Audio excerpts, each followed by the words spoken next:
black as midnight, with an engine that purred like a beast ready to pounce. It was more than a bike, it was a lifeline.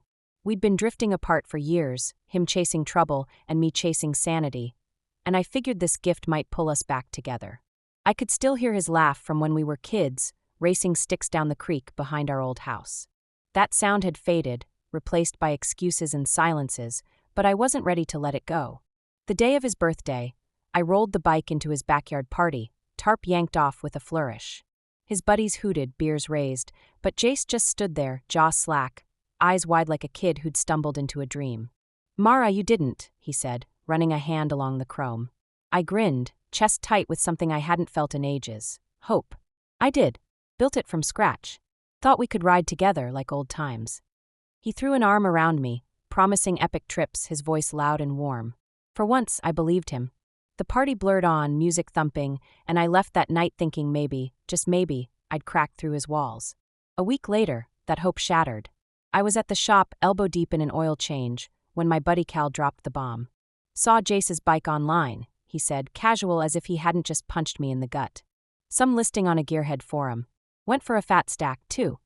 I froze, wrench slipping in my hand. "What?" My voice came out sharp, but Cal just shrugged. "Thought you knew." "Knew." I'd poured my soul into that bike, and Jace sold it like it was nothing? My pulse hammered as I wiped my hands, already reaching for my phone. I didn't call him, not yet. I needed proof. Back home, I fired up my laptop, fingers trembling as I pulled up the tracker app. I'd installed a GPS in the bike's frame, a paranoid little trick from my days messing with security systems. Never thought I'd use it on my own brother. The screen blinked, and there it was, a blinking dot, nowhere near Jace's apartment. It was parked across town, in a sketchy industrial zone I'd only driven through once. My stomach twisted. He hadn't just sold it, he'd dumped it fast, like he couldn't wait to be rid of it. Rid of me. I grabbed my keys, the jangle loud in the quiet of my apartment.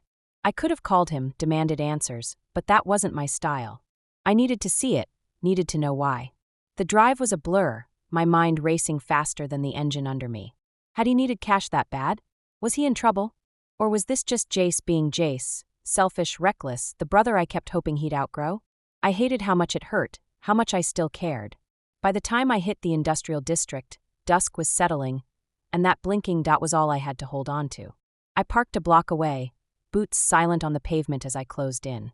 The signal led me to a chain-link fence, rusted and sagging, guarding a row of beat-up warehouses.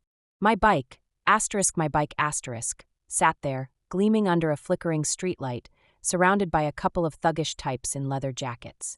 I ducked behind a dumpster, heart pounding. This wasn't a random sale. Jace hadn't just pawned it off to some stranger. Those guys looked like they meant business, and my brother's gift was smack in the middle of it. I pulled out my phone, zoomed in on the tracker app. The dot hadn't moved, but I wasn't leaving until I knew what he'd done. I texted him, keeping it light. "Hey, how's the bike treating you?" No reply. Typical. I crouched there, watching, as one of the guys tossed a duffel bag into a truck. Cash? Drugs? My mind spun dark possibilities, each one worse than the last. Jace had always flirted with trouble, petty theft as a teen, bar fights in his 20s. But this? This felt bigger, uglier. I should have walked away, let him dig his own grave. But he was still my brother, and that bike was still mine in a way. I'd built it with my hands, my heart, and he'd turned it into, what? A payout. A ticket to something I couldn't yet see? My fingers tightened around my phone. Whatever he was up to, I'd find out. Not by asking. Jace lied as easy as he breathed, but by following the trail he didn't know I could see. He'd sold my trust along with that bike, and I wasn't letting it go without a fight. As I slipped back to my car, the hum of the city fading behind me, one thought burned bright. Jace had no idea what was coming. Neither did I, not fully, but I knew one thing. I'd built that bike to bring us together, and now it was going to tear his secrets wide open. I couldn't shake the image of my bike, sitting in that grimy lot, surrounded by guys who looked like they'd sell their own mothers for a quick buck.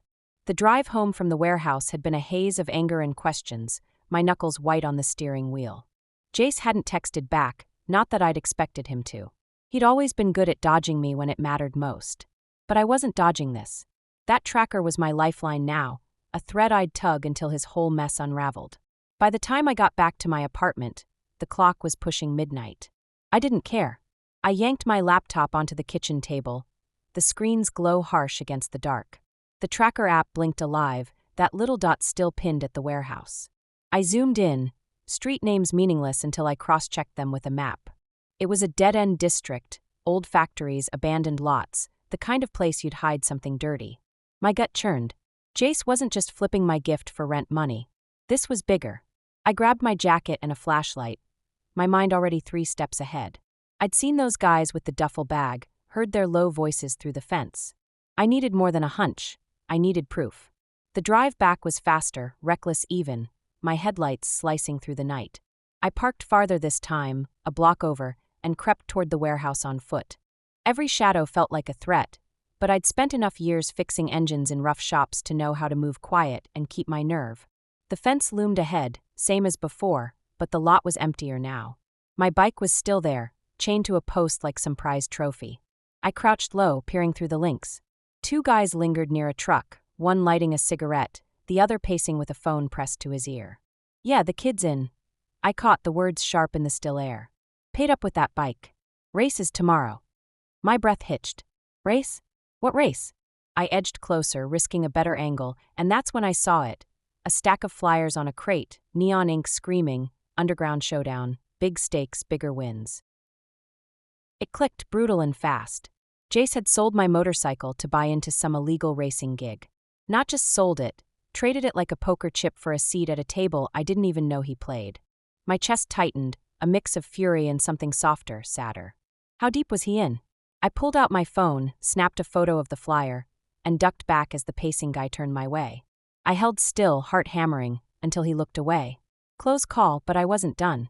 Back at my car, I sat in the dark, piecing it together. Underground racing wasn't new around here.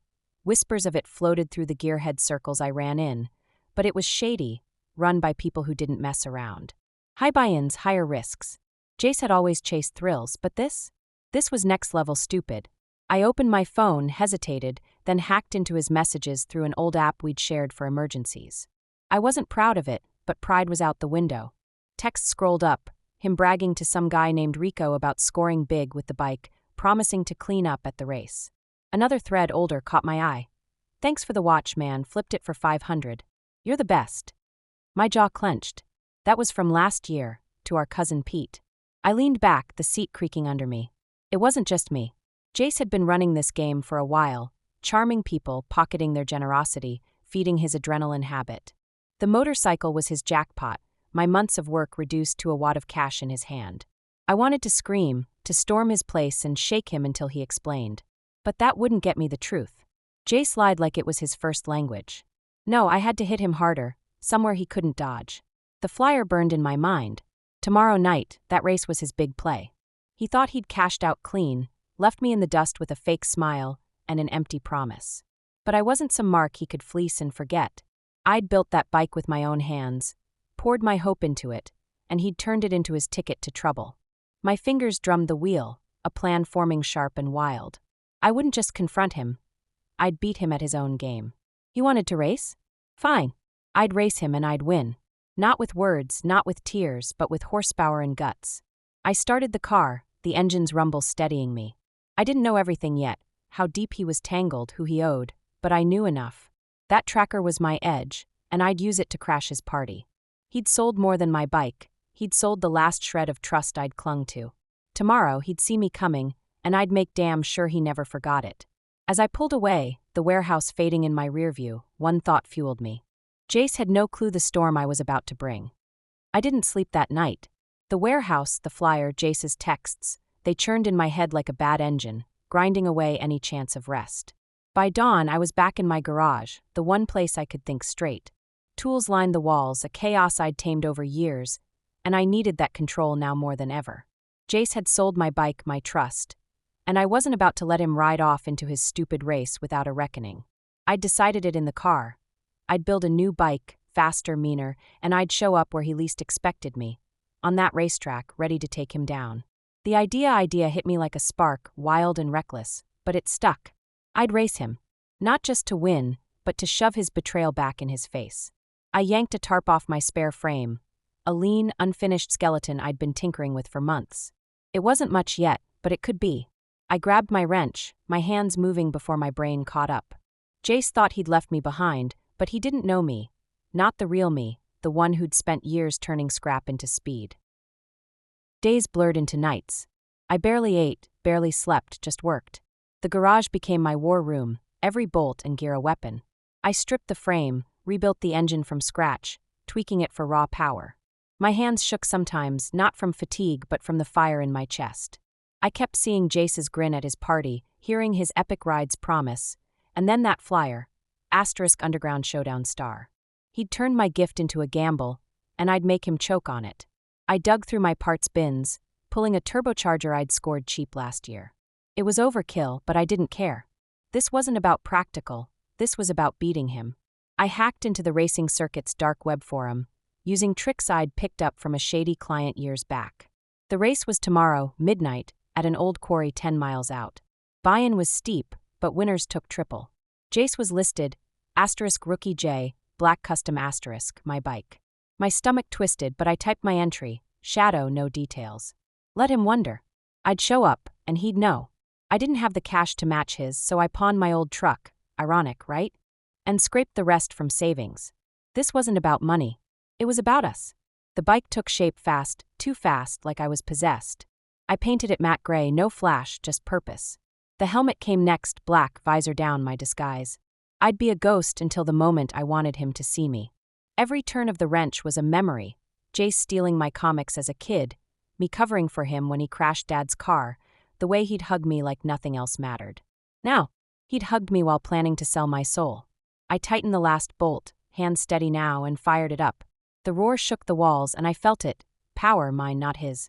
Late that night, I took it out. The road stretched empty, and I pushed it hard, tires screaming as I hit 90, then 100. It held, fierce and alive, better than anything I'd built before. I stopped at the edge of town, chest heaving, and checked the tracker. My old bike, Jace's now, was still at that warehouse. Good. He'd bring it tomorrow, and I'd be ready. I rode back, parked it in the garage, and stared at it. This wasn't just a machine, it was me stripped down, rebuilt, ready to fight.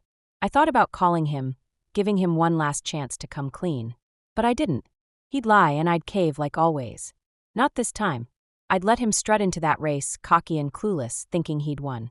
Then I'd rip it away, his lead, his pride, his game. I grabbed my leather jacket, the one I'd worn fixing bikes with Dad before he left us, and slipped it on. It fit like armor. Tomorrow, I'd walk into that quarry a stranger, and I'd leave it his sister again, his judge, his mirror, his end. I sat on the bike, hands on the grips, and pictured it. Engines roaring, lights flashing, Jace's face when I pulled ahead. He'd sold me out, but I'd built myself back. This wasn't revenge, it was justice, and I'd deliver it at full throttle. The clock ticked past 11. 1 day left. I didn't sleep again, didn't need to. I was ready, and Jace? He had no idea what was coming. The quarry loomed ahead, a jagged scar in the earth lit up by floodlights and chaos. I rolled in just before midnight, my gray bike rumbling beneath me, helmet visor down tight. The air buzzed with engines and shouts, a crowd of leather-clad thrill-seekers circling the starting line. I'd slipped past the bouncers with my fake entry, *shadow*, and now I was here, heart slamming against my ribs. Jace was out there somewhere with my old bike, thinking he'd pulled one over on me. He had no clue I'd come to take it all back. I spotted him quick. Hard to miss that black custom gleaming under the lights, the one I'd built with my own hands. He leaned against it, laughing with some guy in a red cap, all swagger and charm. Same old Jace, playing the room like he owned it. My fingers tightened on the grips. I'd spent weeks dreaming of us riding together, and he'd turned it into this, a ticket to his dirty little game. I edged my bike into the lineup, 9th out of 12, and kept my head low. He didn't look my way, too busy soaking up the attention. The organizer barked rules through a megaphone. 5 laps, no rules, winner takes all. The pot was fat, triple the buy-in, but I wasn't here for cash. I was here for him. The flag dropped, and we launched, tires screeching as the pack surged forward. Dust kicked up, blurring the lights, but I found my rhythm fast. My new bike was a beast, responsive, brutal, everything I'd poured into it. I weaved past 2 riders, then a third, engine roaring like it knew what was at stake. Jace was ahead, 4th place, his black bike cutting corners tight. He rode like he lived, reckless, cocky, no thought for what he left behind. First lap down, I closed the gap. My heart pounded, not from speed but from the sight of him, so close now. I could have shouted his name, ripped off my helmet right then, but I held back. Not yet. Second lap, I passed another rider, third place now, right on his tail. He didn't know it was me, couldn't, not with my visor down and my bike a stranger. I watched him lean into a turn, smooth as ever, and hated how good he was. He'd taken my gift and made it his weapon. Third lap, I pulled alongside him, our bikes neck and neck. The crowd roared, sensing a fight, but Jace didn't glance over. He didn't need to. He thought he was untouchable. Fourth lap, I pushed harder. My turbo kicked in, a snarl of power, and I edged ahead. He fought back, swerving close, trying to box me in. I held my line, muscles burning, every second a test of nerve. I could feel him now, that brother I'd loved, the one I'd built that bike for. And it hurt so bad I almost faltered. But I didn't. I'd come too far.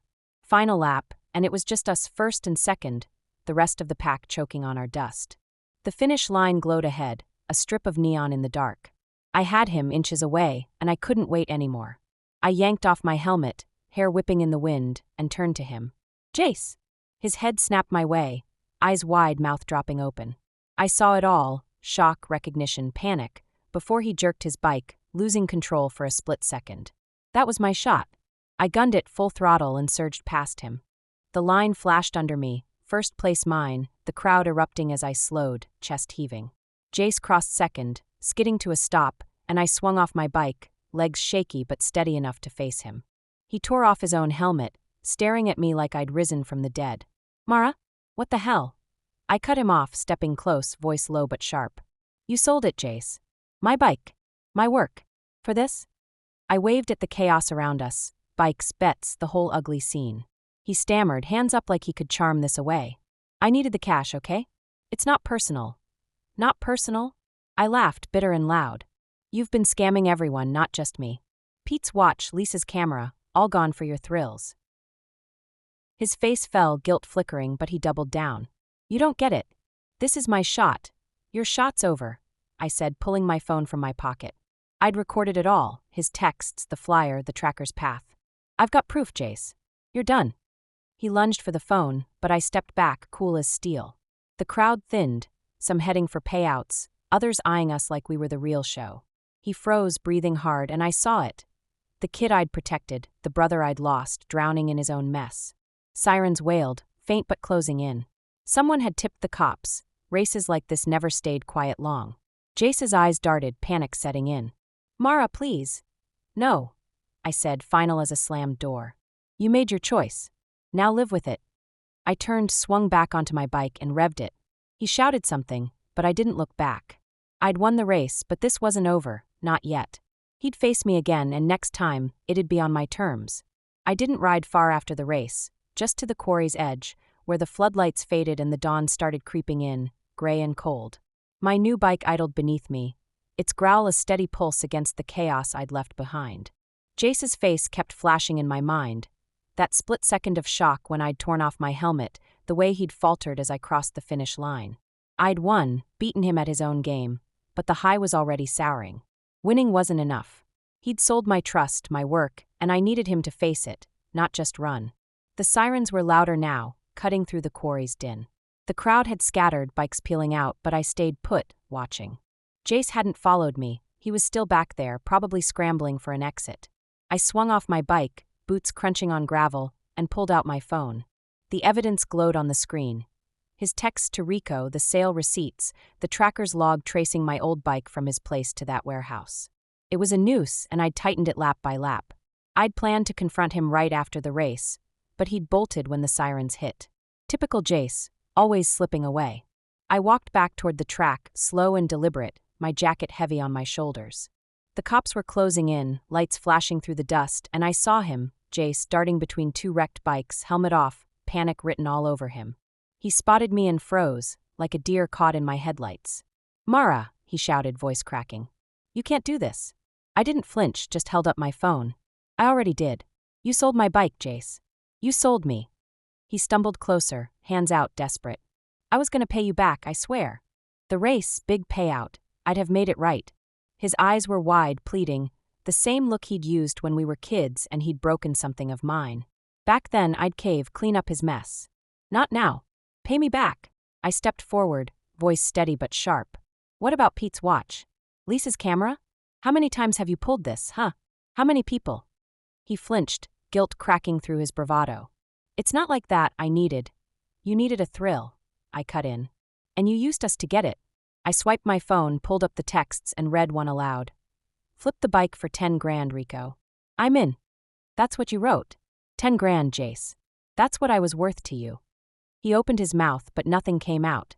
For once, he couldn't charm his way free. The cops were yards away now, shouting orders, rounding up stragglers. Jace's head whipped toward them, then back to me. Mara, please don't let them take me.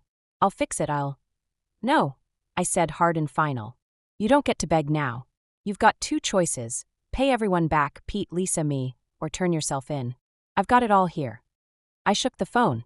One call and they'll have it too. His face crumpled. And for a second I saw the kid I'd loved, the one I'd built that bike for. It hurt deep and raw, but I didn't waver. He lunged, sudden and wild, grabbing for the phone. I twisted, shoving him back, stronger than he'd expected. Don't, I warned, and he staggered, hands dropping. The sirens wailed closer, boots pounding gravel. Mara, he whispered, voice breaking. I'm sorry. It was the first real thing he'd said all night, but it was too late. I turned away, swung onto my bike, and revved it. Prove it, I said over the roar. Fix it or they will. He shouted something as I pulled away, my name, maybe a plea, but the engine drowned it. I didn't look back. The quarry shrank in my mirrors, cops swarming, Jace a shadow in the chaos. I rode hard, the road stretching out, my new bike carrying me away from his mess. I'd won the race, exposed his game, but this wasn't triumph. It was release. He'd sold my trust, and I'd taken it back, piece by piece, lap by lap, until I stood taller than his lies. I stopped miles later, on a quiet stretch, the sky lightening. My hands shook as I cut the engine, the silence heavy. Jace might run, might fight, but he couldn't hide from this, not anymore. I'd forced him to see himself, and that was enough. I'd built something new, not just a bike, but a line I wouldn't cross again. He was my brother, but I wasn't his keeper. Not anymore. As the sun broke over the horizon, I kicked the bike back to life. I'd head home, figure out what came next, maybe sell the winnings, maybe not. But one thing was sure. I was done chasing him. He'd face his reckoning, with or without me. I rode on, free, the road mine alone. Hey, if you've stuck with me through this wild ride, hit that like button and subscribe. I've got more stories coming, and I'd love to hear what you think about Mara and Jace in the comments. What would you have done? Let's talk.